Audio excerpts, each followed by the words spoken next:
Well, it's been a long time. I shouldn't have left you without a dope beat to step to, at least. I'm gonna start again. Howdy. It's been a minute. And I think you guys deserve a conclusion to the wholesale liquidation flipping 2 videos that we did. I've got the third one that I need to wrap on up and let you guys know how it actually went and if I think it's actually worth doing this wholesale liquidation flipping, at least from Bluebird Liquidations with the mystery boxes. So before we continue, just a quick summary of what has happened so far. If you remember in the first 2 videos, basically I bought a mystery liquidation wholesale flipping box thing for $500. It was meant to have an MSRP of $1,500. It was delayed with delivery. It finally got to me. A little sad about, but you know, it's what it is. We opened it up, you saw a whole bunch of things that's actually in there, and now I was gonna sell some stuff. So let's get into selling some stuff. Okay, so first of all, what we did is we did go through everything that was in that box and we wrote down what it was and we looked up the actual MSRP value of it. Excuse my bad rhyme, but you can see it came to $14.69. $14.69. I will say that they were honest with the MSRP value for the $500 box, and I was actually really happy with that. There was a water filter that actually fit my fridge, and I had actually purchased one a few weeks before for about $30 or $40, so I decided just to keep that and not add that in on that. So I think it would have definitely been over $1,500 worth of MSRP value of return goods. When it came to the actual goods, most of the stuff was actually in really good condition. A lot of it was either unopened, quotation marks. A couple of things were definitely open, like some golf balls, and it was meant to be like a four packs of 3, and there was only 3 packs, and then there was like a used golf ball. So I mean, that kind of made that hard to sell. I don't even know if I sold that. But most things I was able to sell as open new, if that makes sense. So the first strategy was OfferUp. So then my wife and I divided some things. We took about 6 items each and I listed 6 items, took photos, all that stuff and put it up on OfferUp for 75% of the MSRP.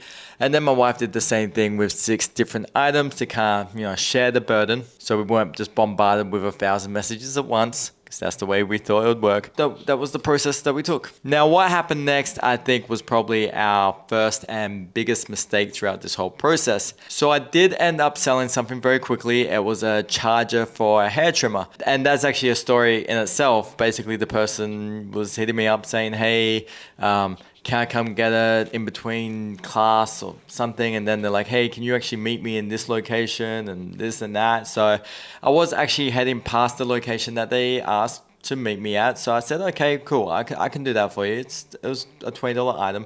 So I get to that location, which is a public park. And then they're like, actually, can you just drive down the road to this alley?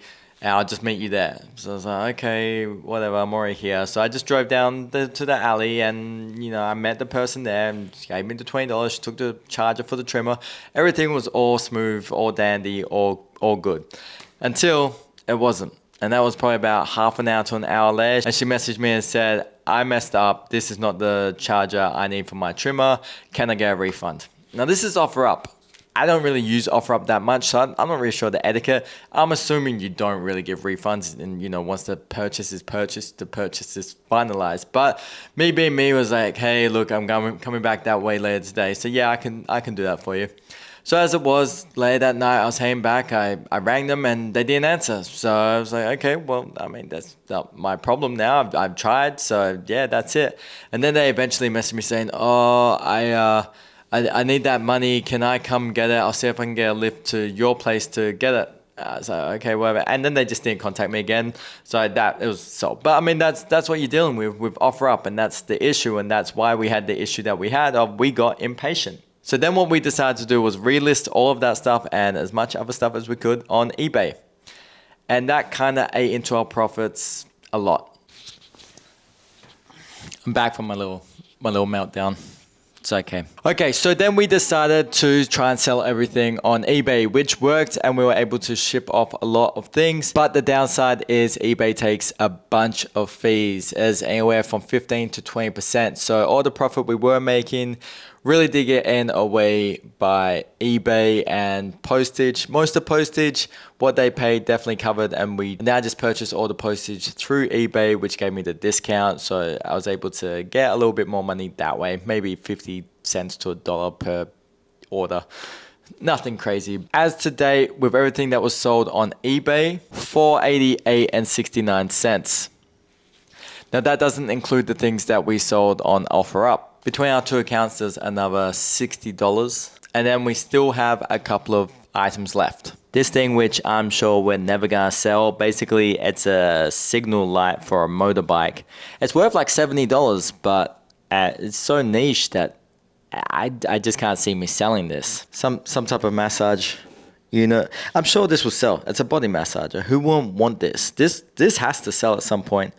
I never put this back up on OfferUp, to be honest. I think that's probably the market where I could sell this even for $20 at this point. And now this is a great example of another strategy that we had to do. So this is a snowboarding helmet.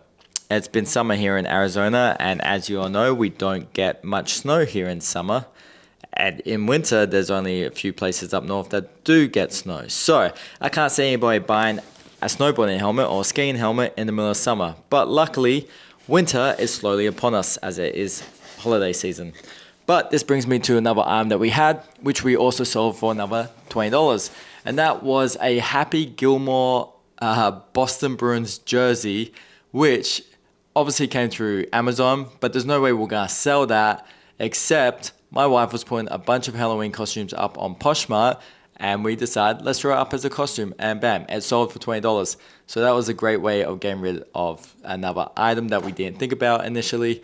But we are gonna have the same issue with this snowboarding helmet of it's a winter item. So we should be able to get rid of this, I think, for another $20, $30 as winter hits us. And then other than that, I do have a pair of pants, but it's such a niche size. It's like 33 by 32. They're good quality pants. They're worth MSRP like $40 or $50. But again, we just gotta get that right buyer, or someone who needs that exact pair of trousers in that exact size. Even again, if it's $10, $20. So all in all, we did actually turn a profit. Much of a profit? No. But is there a profit? Yes. And we still have these couple of items that we could eventually sell, hopefully, which will make the profit a little bit more. Now, is this worth doing? That's the big question. And let me get back on my couch to think about this. Now I'm gonna start off by saying I think we made a mistake by moving to eBay.